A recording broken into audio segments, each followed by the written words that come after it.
Welcome back to the Gus and Russ show. I'm Russ. I'm Gus. And this week I watched Casino Royale, and Gus listened to the album Day Still by the White Stripes. And Gus, what'd you think of that album? I really dug it. I think also it's called the style in English, so you can just refer to it as the style if you want. But I like being pretentious. You like mangling German? That's cool too, I guess. It's Dutch, actually. Oh shit! Look Yeah. at the big brains of Russ. Yeah. Okay. I know how to use Wikipedia.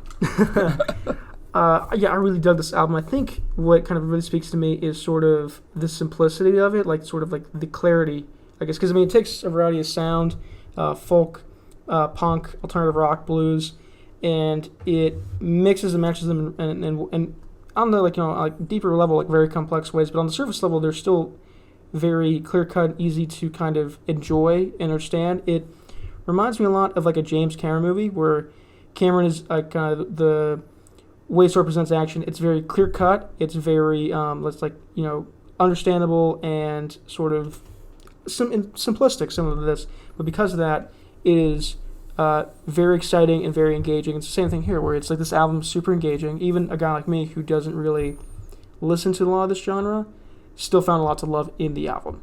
It was a very well received album. It was the first White Stripes album I ever listened to. Kind of shockingly, it's also the only one I own on vinyl, just because they're expensive. They are expensive. Should be expensive, yeah. That shit's very expensive. No, but it's it's just like I think I can't really think of a track that blew me out of the water or anything like that. But each track was still really good and really well done, really executed, very obviously on a master level because it's Jack White and his wife, whose first name I cannot think of at the moment. Meg. There you go, Meg. God damn it. They're both really fucking good musicians, honestly. Oh, yeah. Jack White, I would argue, is the better of the two, just because of things he can do on guitar that very few can replicate the way he does things. Yes. This one, he does a very good job of working on octave jumps, especially with the song Hello Operator. I mean, he just kind of... It's not a harsh jump that one. He's done a lot more harsh octave jumps, but it's still a very hard thing to pull off for any other guitarist to try to pull off. Yeah, I think it's one of the the really cool things is listening to it, I kind of found something new every sort of run through. I've listened to this album I think 3 times full on, but it's the first track out was really good, but then you find kind of more and more kind of complexities in it, and I think it's kind of probably what makes this album so popular. It's it's enjoyable on a sort of a simple kind of you're listening to it on a FM radio kind of way. But then you put on some high quality headphones. You kind of just put on full blast and you're just kind of jamming out. You can also really pick up some great stuff there too. Oh yeah. So it's very re-listenable. It's very kind of I keep wanting to say rewatchable, but you don't fucking watch an album. You watch a movie. You can tell that I'm so good at music stuff. Oh yeah. Super knowledgeable. It's I think it's kind of the kind of harkens back to, I think it's if you can explain something in a simple manner that really shows your understanding of it. It's sort of the same thing here. They could take really complex, on the surface level, seem like really complex ideas musically, and just present them in such a simple and entertaining way. And I think really that shows the kind of their mastery of the craft. They make it look easy, even though in reality it's really fucking difficult to make an album that's good. Oh yeah. That's really what the White Stripes have always done really well, is they'll take very simple ideas, or Jack will find one just riff he's hooked on, and he'll just run with it. He'll make it work. He'll figure it out. Especially the song let's put a house, let's put a home. It's one of the two. That entire song is roughly 4 notes all combined, not including the solo, which he's just jumping octaves left and right. He's just kind of scaling up the neck and then scaling back down. There's a video on him. It was some late night talk show. It wasn't Kimmel, but I don't think it was. It might have been Fallon. Let's leave Kimmel out of this, actually. Might have been Fallon. And ha ha ha. That was my Fallon laugh. Oh, was that your Fallon laugh? Well, I can't slam the table because I think the mic would actually break. But I mean, it wouldn't be good for the mic. Yeah. It wouldn't be a good time. But that entire song is roughly 4 notes, and then the lyrics aren't too complicated there. But it's at the end of the day, it's a good song. Yeah, no, and I think it's it's like Todd Howard said, it just works. It just works. It just works. Like the Bassmatic, it just works. It just works. Before we continue, Gus, I need your vote on something. Mm-hmm. Karen's, yay or nay? Karen's nay. Where's that? So your vote is nay? Yeah. Alright, good talk. I just want that on record. Russ is super scarred by his time in... Well, actually, no, you're still in the... My current time in food service. Food service. The hospitality industry. Be nice to people, everyone. Don't be a dick. Yeah. Unless that's your thing, then be Quentin Tarantino, I don't know. Should note an asterisk here that Russ is not an actual person. He's an amorphous blob. He just has a really great makeup artist. I thought it was just an AI that you programs to keep yourself from being lonely. I feel like if I did that, I would have made something that either A is a lot prettier or B is the very least a lot more interesting. A lot more entertaining. A lot more entertaining for sure. You know, maybe doesn't that do that hyena laugh you got going? I'm sorry, that's me. I'm gonna go get Hamtar over there and bite you. Yeah, this is hamster named after an anime hamster. It's a manga hamster. Right. Sorry, I'm not as big as a fucking weeb as you are. I like the mangoes, but I don't know what you want me to say. This is America, Russ. We eat apples, okay? No manga shit. What country are mangoes from? I'm going to sound really uneducated right now. What country are they from? Tahiti? No, I don't fucking know. It's some island somewhere, probably. I think Tahiti. I mean, Tahiti. That's what Red Dead Redemption 2 taught me, is that mangoes can grow in Tahiti. Is that what that game taught you? That and that Dutch always has a plan. He does have a plan, yeah. He does have a plan. I say this as someone who's beaten the game, Russ. You have not beaten the game. Which is really upsetting, because if we go back and look at the hours I've played in that game, I should have beaten by now. You really should. Like I get sidetracked so easily, though. That is kind of like I think your life story thing, because you have so many like games. Like, I mean, like, I'll say this. I once for Christmas bought him The Last of Us, and the entire at the time. I'm actually playing Uncharted again, by the way. Oh yeah, that's good. But so I'm actually playing that right now. Okay, well, I bought you all three the three Uncharted that were released at the time. Yes. And The Last of Us, and it has been, I think, like roughly 3 or 4 years since then, and I think you still have yet to beat any of those games, which is quite frankly just, I think, impressive in its own right. I play them, though. Now here's the thing: like, people say, like, oh, maybe he's super busy. He's not. I know his fucking schedule. He's not busy. He's just lazy. He just doesn't care about the gifts that I give him. Sleeping takes time, Gus. That's on the schedule. I sleep too. Yes. And also, for one thing, you don't really sleep as much as you hibernate, probably. That's what I felt like today, because I woke up at 9 o'clock, and I closed my eyes for a second. I woke up at 12:25. Jesus Christ. Okay, going back to the album, the thing that we were discussing. Yes. I think, it's good. This is kind of a tough sell. It's really, really approachable and just, I think, very technically, honestly, incredible album, but also just very simple and easy to kind of get into. So, I give it like a 9 out of 10. I mean, it's just, it's simple, it's easy. It's like your ex-wife. It's just easy to really kind of... get into. Put your foot in the door. Get in, get out. Get familiar. Yep. That was a joke about Gus's ex-wife.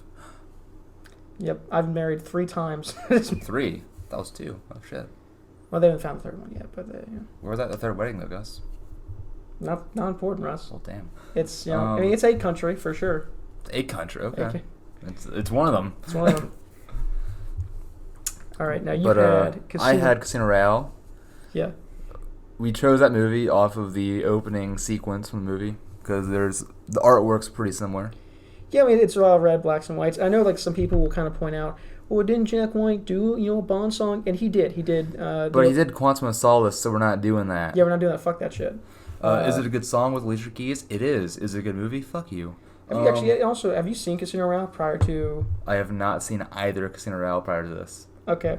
My unnamed boss, who was born without a name...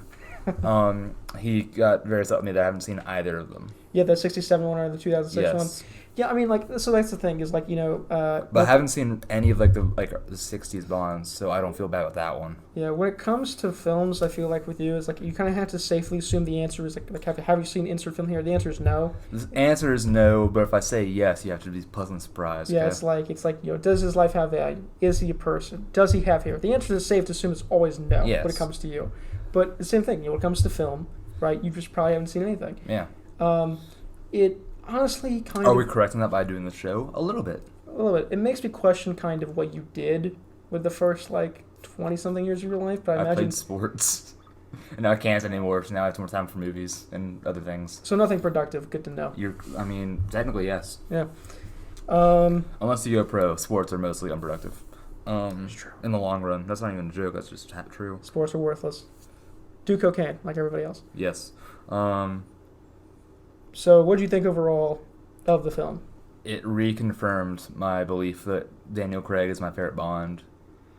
Have you seen any Bond films with him in it? I really like Skyfall. Okay. And then I saw the one immediately after that one, but I forgot. Spectre? Yeah, so I saw Spectre. I don't remember most of it. It honestly, yeah, I've forgotten a lot of Spectre. It's not that great of a movie. It's like Casino Royale and Skyfall are like those are like neck and neck his best movies. But Skyfall, I love that a lot. Yeah.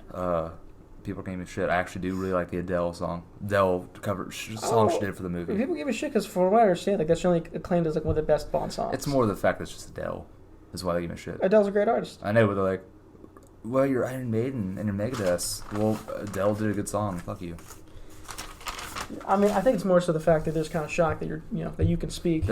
I mean, that has shocked some, yes. Yeah. He learned some dirty commie language as a kid, and the fact we had to reprogram and everything. I did speak Russian when I got here. Yes, that is actually correct. You keep saying that that's a real language. Fuck you. Yeah. It's not Finnish, at least. Yeah. That was a shot at Finland. That wasn't even provoked. I don't think we have any viewers in Finland anyway, so I think we're fine. Fuck you, Finland. Fuck you, Finland. But I thought it was a good movie. The opening scene's real good over in Madagascar. I mean, I don't think he had to blow up the entire embassy. I don't think that was called for, but it happened. I was a little confused with all the construction workers just kind of brushing off their little chase. Even when he's hiding, like in the first part when like the guy's hiding in the little construction with a gun. Yeah. People are just walking around him. It's like, he has a gun. Shouldn't someone do something? I guess is no one questioning this? I guess in the era we're kind of like I don't know. I guess they can't figure. What's Africa? So like no one's gonna care. I don't know. Like they're. I mean, I have heard stories that like if you go like rural Kenya, people just like walk up to you with like machetes and they're just robbing in broad daylight because no one gives a fuck. I've read a lot of like tour stories of that. No, yeah. I mean, that's also like I don't really know how Madagascar is current time. It could be like actually relatively cool. We have no idea. We're very uncultured. And so what we're saying is we generally don't know anything. So don't say we're taking shots at anything because we don't fucking know. Says the man who just said, "Well, we're taking shots at Finland." Well, it's Finland. Fuck them. I'll double down on that. I don't care. Yeah, and you actually really like about that scene that there's two great moments I really want to highlight in the African chase scene. Is one the scene where like the guy does that crazy parkour maneuver? He goes through the hole at the top of like the plaster wall, and then Daniel Craig just fucking runs through it. And then the second one, which is probably the best moment of the entire chase, is when the guy he runs out of bullets. So he throws the gun at Daniel Craig and catches it.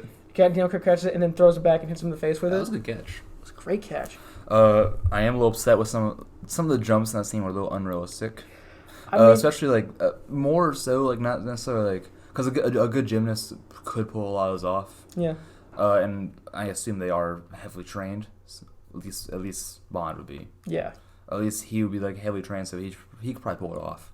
It's more the height of some of those jumps, where there's because you have to land certain ways to do those kind of high jumps. Yeah. And they were not doing that. No, are you talking about the scene where he falls off one crane to one crane? Yeah. That's too high. And then the first guy does it. He does it smoothly, which wouldn't happen. And then Bond... He actually broke his ankles. He's just an incredibly... he's so high on adrenaline, he doesn't even notice. Bond does it and hits his head. Yeah. A fall that high hitting your head, he wouldn't be able to hold on to that crane. Are you playing logic to a James Bond film? I am. This is following up a movie where, was it Die Another Day was the last one where, they were going to use a laser to melt the polar ice caps, and Denise Richards played a nuclear physicist named Christmas Jones? Oh, is that when the infamous, really horribly green screen scene where he's, surfing down the mountain? I think so. And it's awfully green screened. Yeah, it was a different time for Bond films. I mean, you gotta give the film credit. At least if without that, we would not have gone so reversed in direction in terms of tone. Well, I mean, at least in this one, there was no bad CGI or bad real editing. It all seemed to do pretty well. No, yeah, they nothing really looked cheesy. No, they made a point after how Die Another Day kind of turned out that they were going to restrict CGI and basically do everything as much Practical. as they could in camera. Yeah. So there's so the airport fight, the African chase, the embassy blowing up, the fight in Venice. It was all kind of basically designed to be in camera practical and like, oh yeah, like they reverted a lot to the '67 novel. So because of that, a lot of it turned out being pretty realistic and pretty on those. Because Ian Fleming himself used to be a spy, kind of like James Bond is. Well, also, isn't Casino Royale, the '06 version, considered one of the most faithful to the novel of any of the movies? Yeah, the '06 version is considered pretty faithful. And honestly, that's like one of the things I really like about this film is that Daniel Craig is, in terms of spirit, the most like faithful, one of the more faithful adaptations of Bond, since like Timothy Dalton did it. I can't remember which film, but because Bond in the film, like Bond in the books, is like a cold-blooded like assassin, like he'll kill people like without even like thinking about it, versus in the books or in the films where he's just sort of like a kind of a ladies' man. Yeah, ladies' man, like kind of cracking jokes and one-liners. But it's and the funny thing is kind of like the actually initially there was a lot of controversy over Daniel Craig being Bond because he was kind of like because Bond is tall, dark, and handsome. Yes. And Daniel Craig is not any of those three things. How tall is Daniel Craig? He's actually thinking about Daniel Craig. Actually, is like in Casino Royale when he's like coming up on the sandbank. Yes. He's pretty good looking. I'm not. But how tall is Daniel Craig? Not tall. I think. Is he like our height? He's our height. Maybe like either a little shorter, a little taller, but he's not like super tall. He's our height, better shape.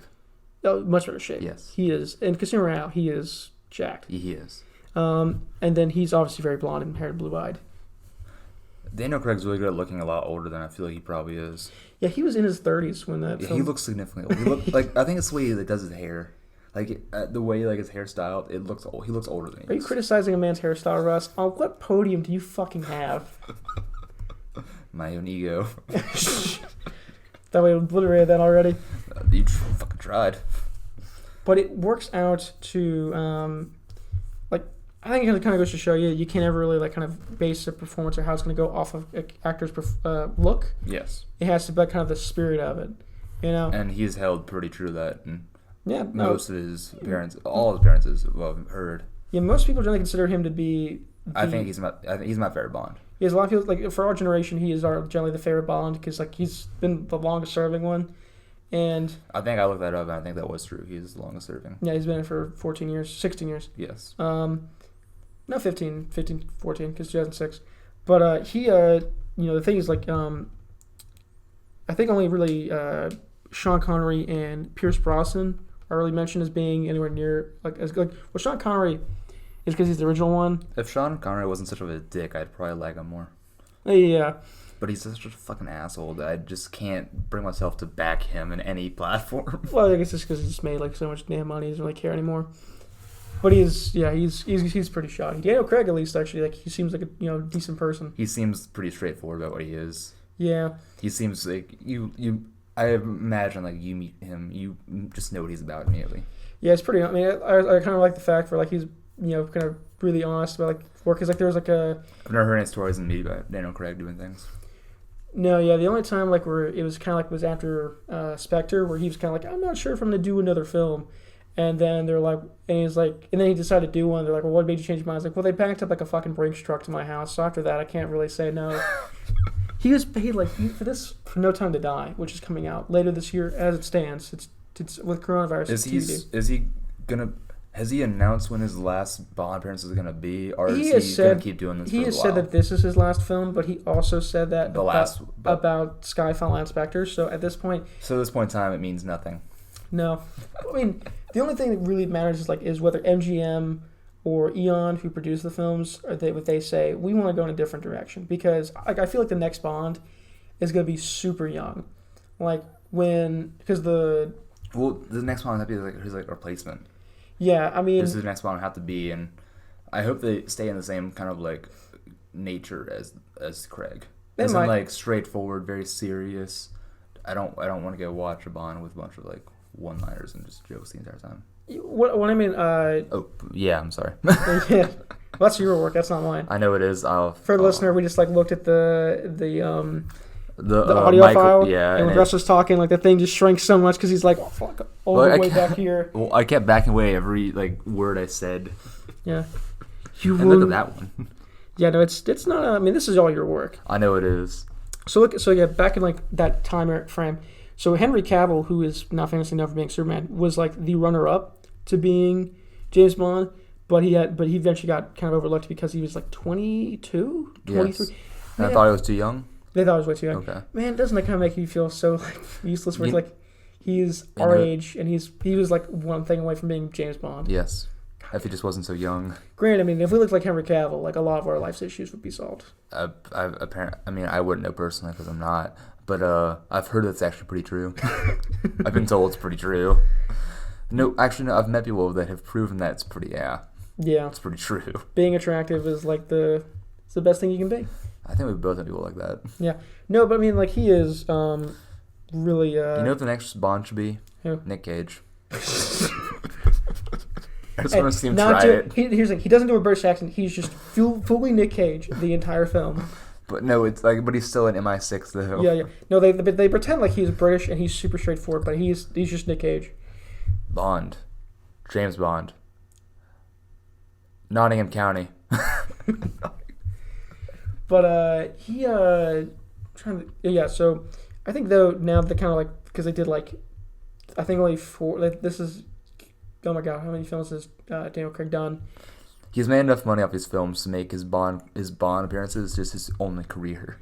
He has. He's if done. These are the only movies he was ever in. He'd be fine. Yeah. Okay. This is his 5th film as James Bond. That's a good number to cap it on. It is. I was in 5 Bond films. Yeah. And now I'm worth $1 billion. How are you? Probably. And so like I think the next Bond they'll choose is gonna be someone probably super young. Yeah. Like I think their top choices are like. Probably like maybe someone like it can like I know people like room for like Idris Elba, but Elba at this point is way too old. I would say I don't know. I mean, I can't really think of any like young 20-something British actors. The one that comes to me is maybe John Boyega because he's very charismatic. A lot of people know him from the Star Wars films, and he's 28. Okay. So they've got a film out, and they could use some makeup, make him look a little younger. They could. And they could probably convey him as like 22. Yeah, but then granted, they might actually want to go even younger than that. It might do someone who's like more like 24, 25. Okay. I don't know. Yeah. Well, he could get it, though. Huh? He could get it, though. Oh, yeah, he could. I mean, they wanted to go in that direction. He's a good actor. Yeah. There's always that one group's going to melt their brains because, James Bond's black. Oh, yeah, I know there will be some talk about that. Yeah. Because people are fucking assholes. They are. And, like, don't forget that. And I understand, like, people suck. Yeah, but I understand, like, the idea of, like, he doesn't look like how the character looks, but, I mean... Well, Doctor Who's a woman now, so anything's possible. Yeah, well, I mean, the thing is, with James Bond, there's no, like, in-universe reason for why he could be a woman, outside of casting. Yes. But the thing was, with that Daniel Craig looks nothing like book James Bond, and he's arguably one of the most faithful James Bonds in terms of speed. So it means nothing. It means nothing, yeah. I mean, they've already did it, and it worked really well. Who's to say they won't go further out? Try something. These are arguably probably the most successful Bond films. Yeah. Other than Quantum Sauce, because I've heard that just sucked. It was not good. It was like here's the thing. It wasn't like did he at least do a good job? He did. Yeah. I mean, he always does. Like really. And what was so bad about it? Generally the story and the fact that it was coming off Casino Royale, which was so good that this was kind of like a letdown. It'd be letdown. In retrospect, if I go watch it with no context. And I'd kind of like just like give myself time between Casino Royale. You erase Casino Royale from your mind. If I watch it with no context, it might.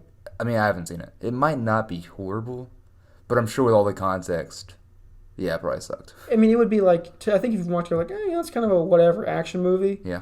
But coming off Casino Royale, that was so acclaimed and did so well. Yeah, it's like like I guess it's kind of like if you did. But if you watch it on its own with no other comparisons, it's like just your average action film. Yeah. Okay. Like, I mean, it's kind of like, trying to think of, like, a pretty good example.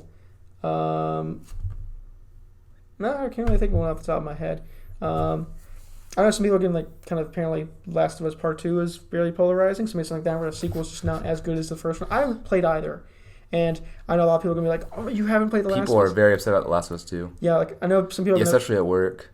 I know some people are going to give me crap for not playing The Last of Us, but my excuse is I don't have a PlayStation 3 or a full PlayStation 4, and I don't have the games. Russ has both a PlayStation 3 and a PlayStation 4. I didn't buy Last of Us 2, though. You didn't, but you had the first one. I had the first one. I need to finish the first one. You still haven't finished it, and it's been fucking 4 years. I got busy, all right? If you played it 10 minutes a day, every day, you would have beaten it by now. I'll start tomorrow. Uh, So I've stayed for 4 years. yeah, so we'll move But back to the topic. Yeah.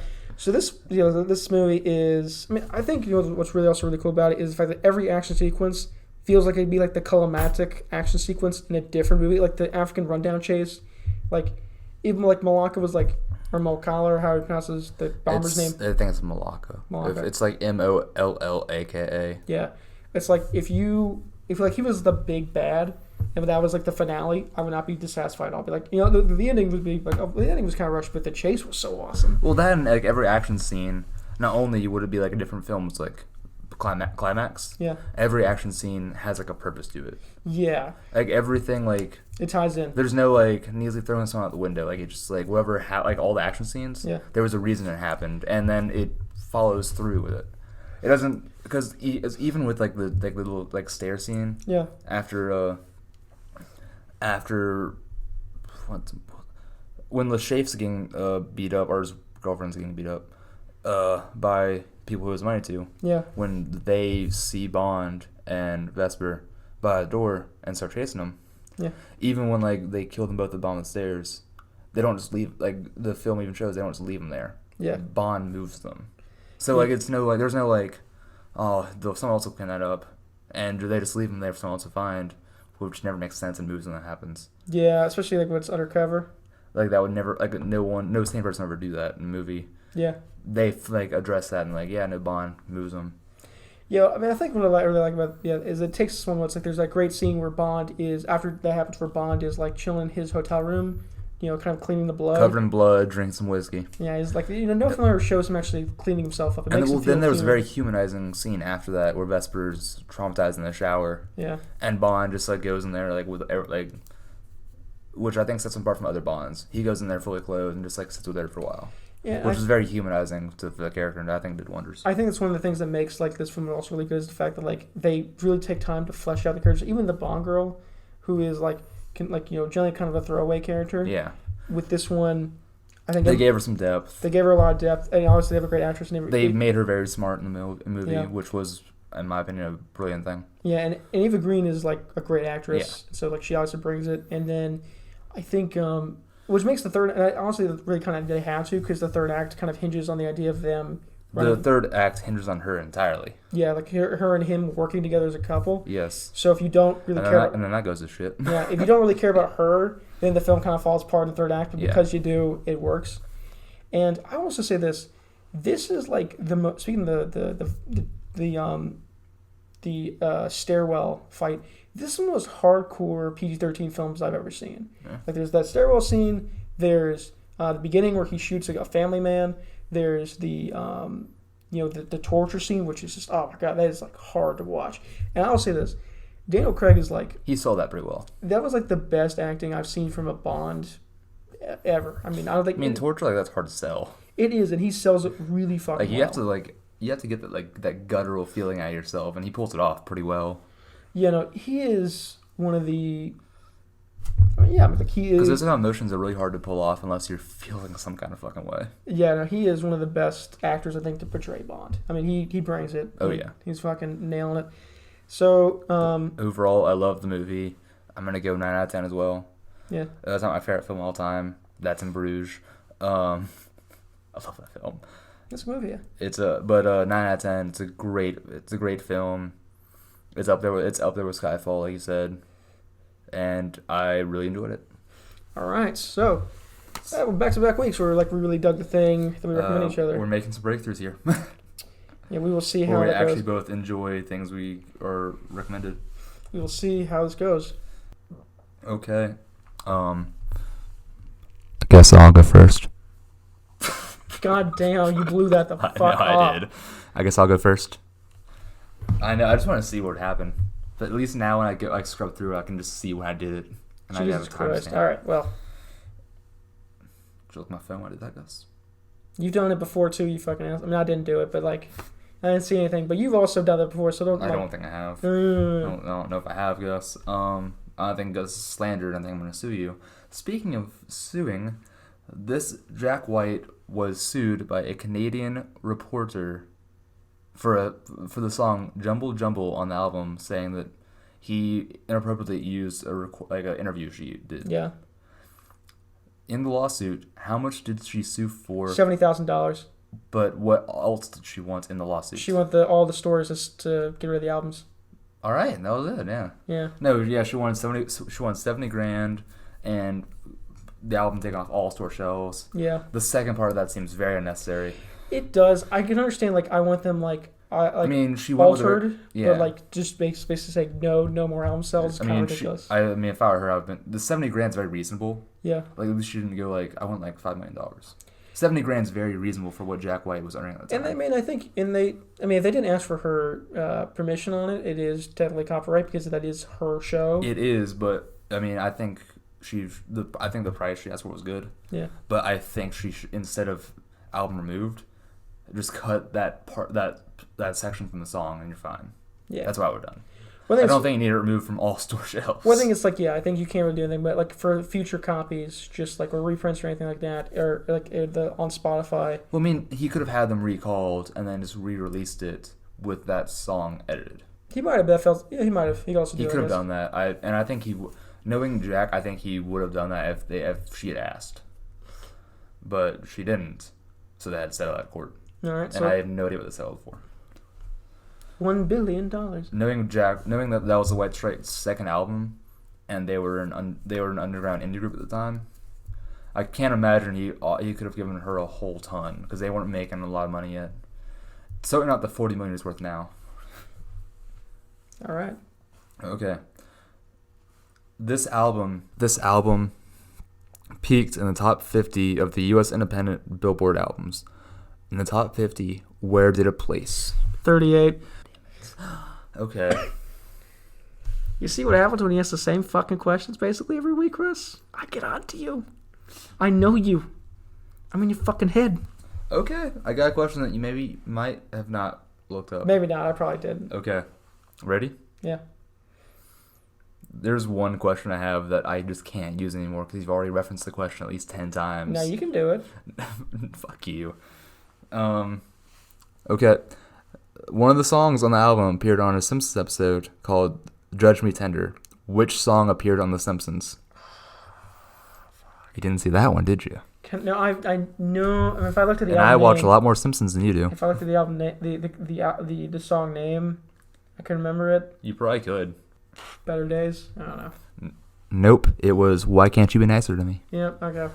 Another question for you, Mr. Movie Man. Yeah. Which song appeared in Quentin Tarantino's Hateful Apple Bottom? Apple Blossom, got there we go. All right, I'll give you credit for that. Yeah. Watch yourself. Isn't the Hateful Eight? Is it at least a good scene in Hateful Eight when that song comes on? Oh, I didn't see Hateful Eight. It's just a montage thing. Oh, it's a montage thing? Yeah, but I mean... Can I look at the montage on YouTube? I assume so. Hell yeah. I haven't actually looked at it personally, but I assume you could. I assume you could probably look at most clips of the film on YouTube because it's fucking YouTube.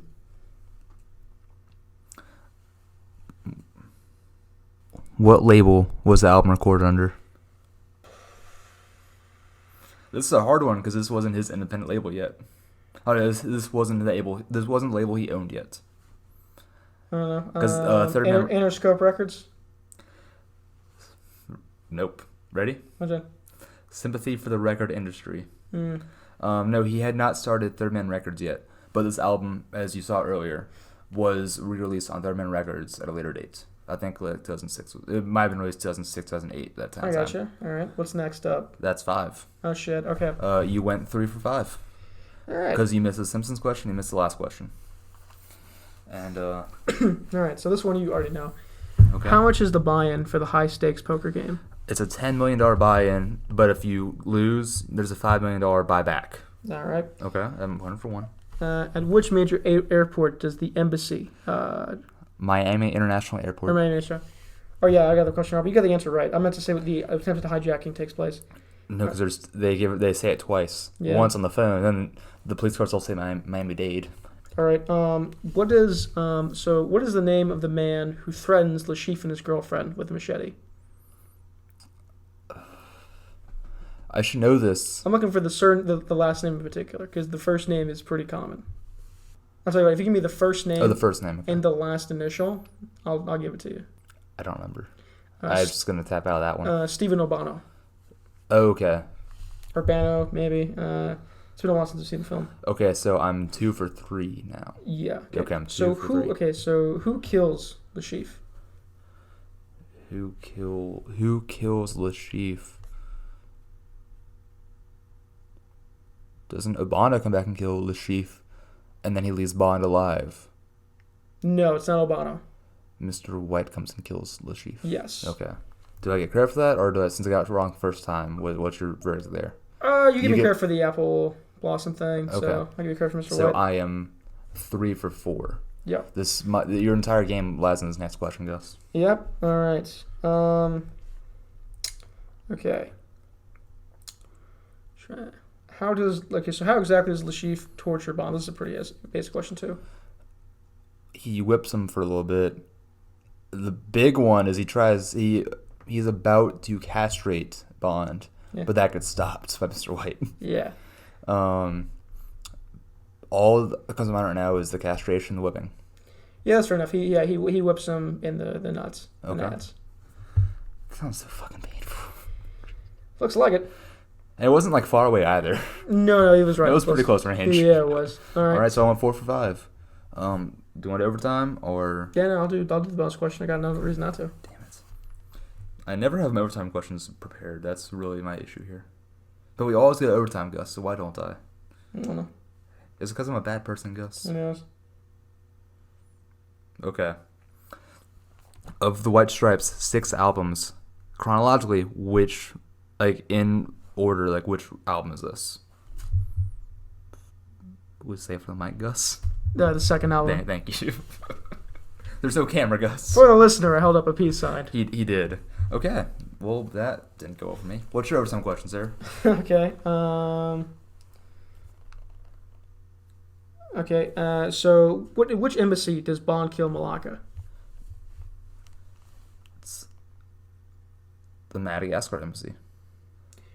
Well, but it's the British embassy of Madagascar. No, that's not the British one. There's a kind of an establishing shot of which embassy it is. I don't think it's an actual country, but it starts with an N. Nicaragua. No. I'm gonna take 3 guesses. That's one of them. Okay. It's not an actual. Natum. You are very close there. You're closer. God damn it. That's the worst thing you could have told me, Gus, because now it's like, you're close, but I don't know which part of that word I was close on. That's the upsetting part of this. The first 3 letters were... Well, the first 3 letter... What'd you say again? Natum. The first 3 letters were correct. Natura. God damn it. What was it? It was Nambutu. God damn it. Okay, well, I lost. I am now 1-4 against Gus. I am really blowing this one.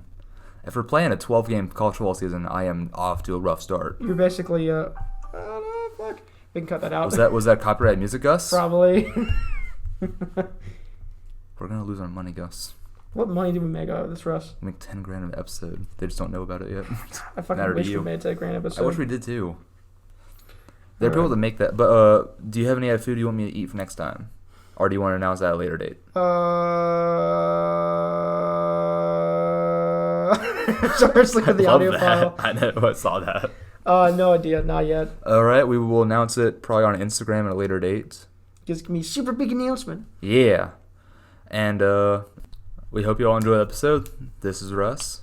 I'm Gus. And bye. Bye!